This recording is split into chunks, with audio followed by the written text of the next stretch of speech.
Welcome, everyone, to another edition of SCRC's Let's Talk Caregiving podcast. I'm your host, Roberto Velasquez, Executive Director of SCRC, and I'm here as always with my co-host, Martha Rañón, Director of Public Relations and Government Affairs. Hi, Roberto. Today, we have a very special guest, Dr. Daniel Sewell. Dr. Sewell is the Associate Vice Chair for Geriatric Psychiatry and Development and a Professor of Clinical Psychiatry at UC San Diego. He is a board certified in adult psychiatry and geriatric psychiatry and is a past president of the American Association for Geriatric Psychiatry. And one of my favorite all-time speakers, Dr. Sewell, welcome. Well, thank you, Roberto. That was a very kind introduction, and thank you for inviting me to be with you all today. Yes.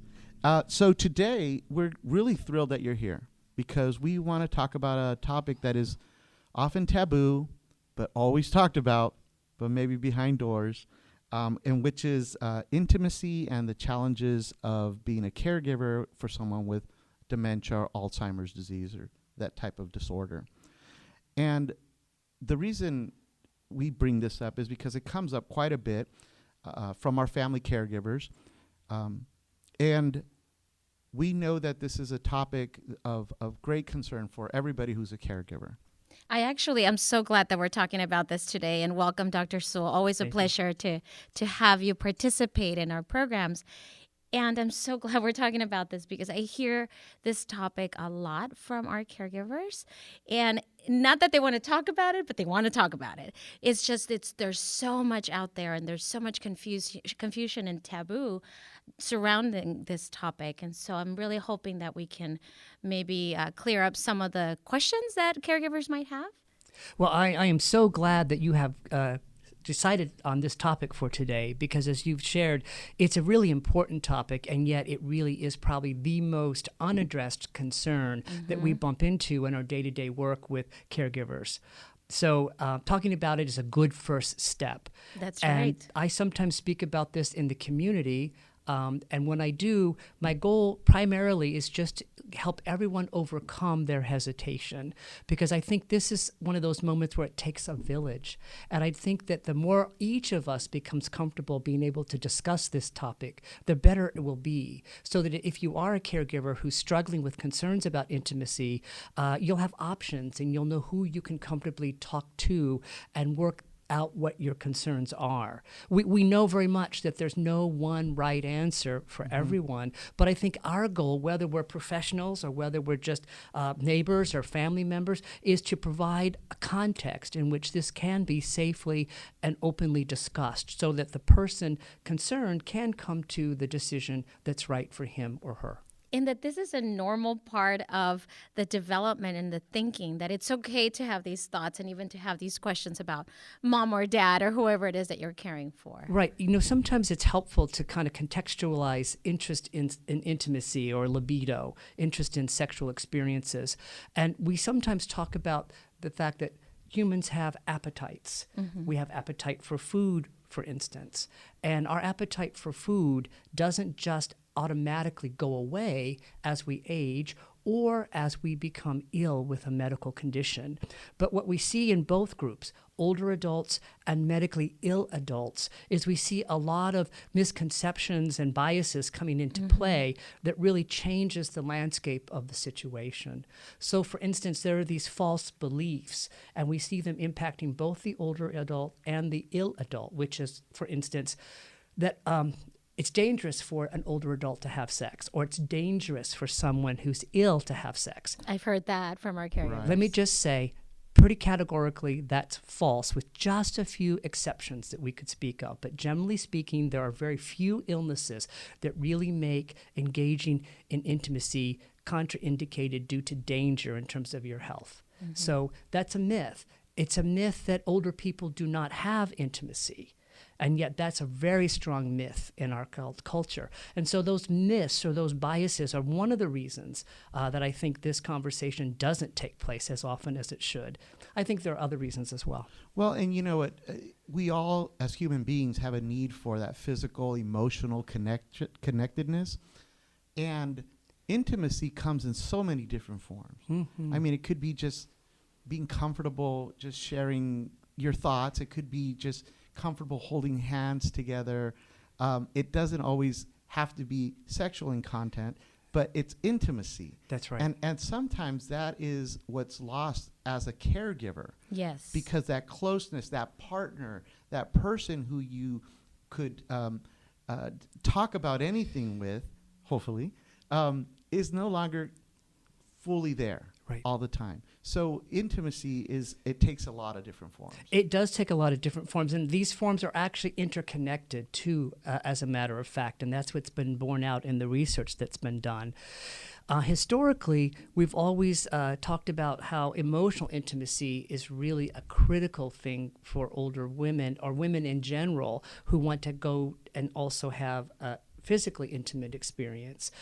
Interestingly, some of the more recent research shows that both men and women put a premium on emotional intimacy as an ingredient to having comfortable physical or sexual intimacy. But Roberto, you are absolutely right. There are many different forms of intimacy. I think the one that we struggle most to talk about is sexual intimacy. Right. I don't want to steal your thunder, but for a person caregiving for someone living with cognitive illness, it's a very unique challenge compared to caregivers helping others with different types of illnesses other than one affecting the brain. And I would like to talk about that because I know a lot of our caregivers often deal with caring for someone who has memory loss or dementia or cognitive decline, and therefore this topic, how do you broach it? Right. Well, the big challenge for those who are living with dementia is the toll that the dementia illness takes on the individual's ability to think, reason, and remember. Because for most of us to have physical intimacy, we're going to begin with wanting to have a sense of safety and the ability to communicate well with that other person. That act of communication helps create the right atmosphere, the right moment for something more than just emotional or intellectual intimacy to be taking place. But dementia undermines that.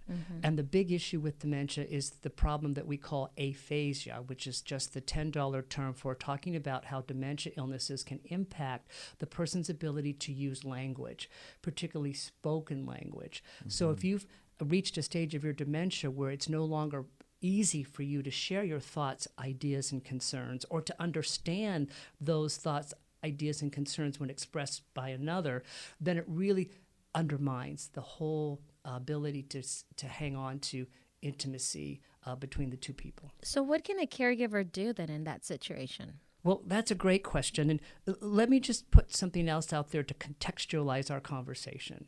What we know from good scientific research is that the priority that we put on intimacy when we're young, particularly physical or sexual intimacy, is really maintained throughout the life cycle. That's interesting. So if you never really felt that that was such a critical part of your day-to-day life when you're young, you're not going to experience it as critical later on in life. The rating that you assessed in terms of priority in youth is sustained. The opposite is true. If it's always been a really essential part of your quality of life, then you're going to see that priority maintained throughout the course of one's life. So when we're working with an older couple and one of them has dementia, we have to start by getting a sense of, well, what was usual for the two of you? Right. And then we expect that some couples can hang on to that kind of usual way of connecting with each other. That must be very challenging, though, because being a caregiver, I mean, you are the core of everything. You're the housekeeper. You're the nurse. You're the Medical assistant. You're running errands. chauffeur. You're The cooking. chauffeur, yes. You're dressing, cleaning. I mean, and then as the disease progresses, so like a disease like Alzheimer's, you're absolutely that person's lifeline. Right, You're exhausted. right. So even if the individual who has the illness, their libido is sustained throughout and maybe has curtailed just a bit, the caregiver, though, is exhausted. Yes. Right. And that can be a challenge. And I have a couple thoughts about that, but certainly it's really important that we get the message out that whether you're the patient or the caregiver, if you're not in the right space to have a comfortable experience that's intimate, it should not happen. So if you're an exhausted caregiver, please hear this. You do not have to do something that feels inappropriate in terms of timing or circumstance. Now, I want to take this one step further, because there are dementia illnesses that injure a part of the brain that change a person's personality and changes their judgment and changes maybe their interests. And so if your loved one is expressing behaviors and priorities that they've never expressed before, and if especially those things make you uncomfortable as a caregiver, you do not have to participate. And I have seen this painfully presented to me in my day-to-day work, particularly with the oldest couples that I work with who grew up in an era that was so different than our current era. And back then we did socialize adults differently, and I do still bump into women who were very carefully socialized to be very dutiful to their husband, and to the point where I have heard stories of these very dutiful spouses putting themselves in harm's way when intimacy was in the air. And please do not do that. You do not have to put yourself in danger to fulfill your marital vows or your marital duty. Thank you for saying that, Dr. Sewell. And I really hope that our listeners are listening to what you're saying, because Roberto, I know you have an experience with a similar situation of a caregiver who their relationship with their family members changed based on something similar. Yes. So, and I have several of these stories. I mean, over the years, I've been in the industry for over 30 years now, so you hear a lot of stories, and used to run some support groups. But that's definitely the case in this one scenario where there was a elderly woman who now had Alzheimer's, and it was pretty progressive in the stage. And she had a boyfriend, a companion of over 40 years, and they decided a long time ago they were never going to get married. However, when she was not able to make decisions anymore, the oldest daughter, who was just maybe about 15 years younger than the mom's boyfriend, and never approved of their relationship, stepped in and tried to remove him from the home.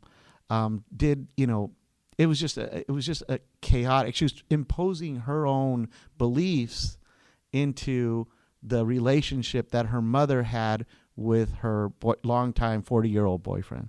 And it was just sad to see, and luckily it was straightened out, but it was just a big challenge. Well, that's a great vignette, Roberto. I'm so glad you shared that. And just for the record, according to our current thinking, if this situation had been reviewed by a panel of experts in this area, these experts would likely have said that the daughter should not interfere. Right. And there are two groups now that have published criteria to help guide all of us when we need to decide when it's safe and appropriate for someone with cognitive impairment to have intimacy. And it really rests upon a concept that exists both in the legal literature and the medical literature called capacity. And capacity is the ability to understand the situation and understand the risks, benefits, and alternatives to that situation, and to be able to speak those out loud so someone else can confirm your understanding. So are you saying that these should probably be included in the conversations when it comes to healthcare directives and powers of attorney? Exactly. We forget about that, but to me, it would be so excellent if we could get into a rhythm of every time we sit down with someone to create those types of documents about medical decision-making, for instance, that we could include other important categories of decision-making at that time when the person still is able to express their priorities. And so that would include asking them down the road, if your cognitive illness progresses and you're not able to do certain things, how should we integrate your intimacy into your life? And maybe even getting more specific about, would you like to continue to have intimacy with your husband or your boyfriend? Well, those are great conversations, because I know that's probably not the case for the majority of our older population that are dealing with these issues. But, 80% of our caregivers now are under the age of 60. That's an amazing amount of caregivers. So the portion of the spouse caring for the spouse is becoming smaller. The younger caregivers, being the sandwich generation, the baby boomers, they're having to deal with this, maybe caring for their parents, but they may end up at some point caring for their spouses. Mm-hmm. And we see that over time where where a caregiver becomes a caregiver again. They were caring for their spouse. I mean, a parent. Now they're caring for their spouse. Yeah. So having this information is Yes, very this important is- for planning for future. Absolutely. Yeah. You know, I don't want to be too black and white about this, but one of the other concerns that I have on a day-to-day basis in my clinical work is this tendency for caregivers in this very noble, compassionate way to give way too much of themselves to the job of caregiving. And it's a problem. I understand how it happens. It's so natural if you love someone to translate that love into actual action and to be there in the trenches helping them. But you have to be very careful for a couple of reasons. But the most important, of course, is that if you are a primary caregiver and your caregiving then injures you and you become ill and unable to be a caregiver, that's a big problem for the whole family system, including most of all the ill person in your family. So you never want to caregive so much that you take yourself out of the game. Right. Now, That's what we talk about all the time. Yeah, self-care. here- Self-care. So here's a marker. If you have had a fairly enjoyable and regular experience of intimacy with your person that you're caregiving for, and now you've entered a zone where you're always just consistently too exhausted to engage in any form of intimacy, whether it's a conversation or maybe something that involves physical touch, that's a red flag. That you've overextended as a Interesting. caregiver. So you could just put that in your back pocket as something to kind of use as a gauge. Have I given too much? Do I need some more help as a caregiver? You heard it from Dr. Sewell. Right, absolutely. Well, you know, it's really interesting because, you know, what are some resources that families can access? What kind of help can they get when they're having these types of issues? And I know here at Southern Caregiver Resource Center, we have a really great counseling program. And it's not a marriage and family type of counseling, but it's a counseling. It's therapeutic. It's a cognitive behavioral-based therapy. And it's really dealing with issues that you are now having related to caregiving. So intimacy, sexuality, all of those topics can come to the table, and we have it's just a great counseling program. I agree. And I'm so glad that you guys provide that counseling. And for those of you who listen to this and may never have had an experience in counseling before, I really encourage you to give it a try. I think there's a lot of misconceptions and misunderstanding about what happens in a therapy session or a counseling session, and really there should be no fear here. The people that do this work are compassionate, skillful people who really just want to be helpful. Well, and I'll tell you what, another area, but sometimes this is not a good place to bring up these types of topics, are support groups, which are very good for learning, getting that emotional support, but depends on the group and the mixture of the group. And I know one of the main reasons there was a support group that was started years ago, a men's support group. One of the hottest topics on the men's support group was, is it okay for me to have a relationship with someone else when my wife cannot have a relationship with me because she's so severe with the disease of Alzheimer's? Yes, that's an important question, and I'll just reiterate that there's no one right answer for everyone, Right. Roberto, and I have seen the full spectrum of adaptations to that type of situation where I have seen spouses of both gender who, for them, the right thing to do was to not have any sexual experiences if it couldn't be within the context of their marriage, because that's just what their value system told them. Right.